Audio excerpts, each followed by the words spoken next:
So the topic of COVID-19 vaccine boosters is an important one. There's a lot more we don't know than what we do know. But here's what we do know. What we do know is that over time, even with other vaccines, it's possible that our immunity decreases. We also know that there are variants that are coming around the world and including the United States that could escape the immunity we have. Right now, all our current vaccines protect us against these variants, but some to a lesser degree than the variants we had a year ago. Vaccines are fickle or idiosyncratic, so you can't predict how long immunity is going to last when you develop a vaccine. So for certain vaccines like polio, it's really lifelong immunity.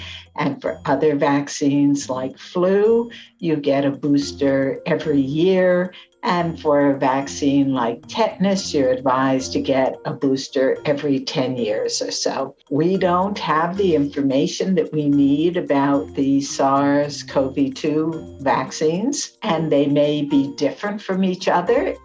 They may all be the same, or each may be somewhat different.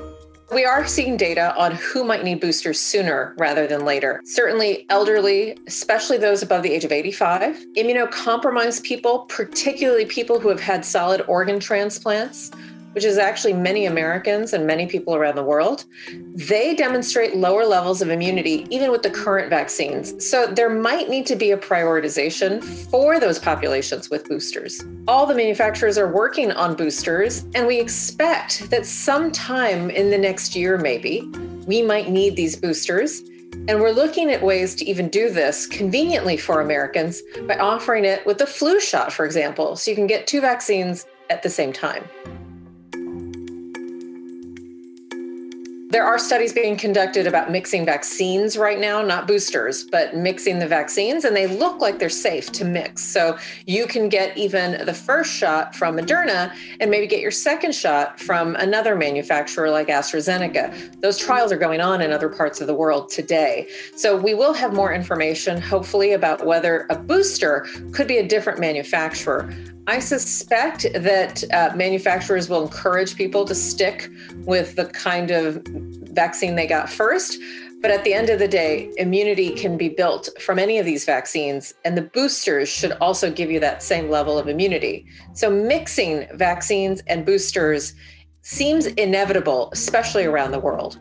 So we have a lot to learn, but the truth is the vaccines are amazing. Many of them are amazing. The side effects of these vaccines are manageable, and it's clear that where people are vaccinated, case rates are going down, and where people aren't vaccinated, case rates are going up. Vaccines are one of the jewels in the crown of medicine. And we should take advantage of them, like we take advantage of antibiotics when we need them. So again, get vaccinated. People cannot say enough times, get vaccinated. This is not politics. This is medicine. This is both your individual health and public health, the health of your family, of any friends you interact with. We need a vaccinated population.